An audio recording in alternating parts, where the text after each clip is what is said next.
Orain dela 2 urte egin zuten Lizarrako museoan erakusketa hau, eta guk egin duguna da Tesar Orozen karikaturak 21. mendeko ikuspegi hau elkarrizketan jarri gure bildumarekin.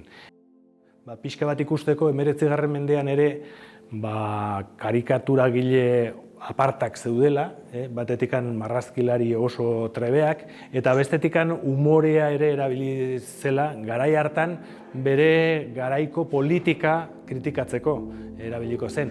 Baina gaur egungo Tesar Orozen karikaturekin elkarrizketa aparta sortzen dute.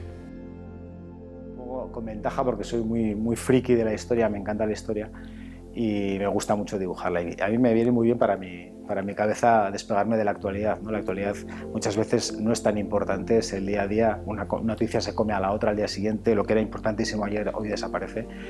Y la historia siempre queda ahí, ¿no? Y es más gratificante bucear en la historia. Lo que es arriesgado en este tema es que un museo le diga a un humorista gráfico, oye, haz lo que quieras, ¿no?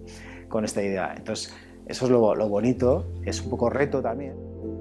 Batetikan gure bilduma erakustea beti da gure helburuetako bat, eta umorea edo ikuspegi desberdinak eskaintzea ere askotan saiatu izan gea, ez gea beti gauzak modu berdinean kontatzekoak, saiatzen gera pixkat aldaketak egiten joaten.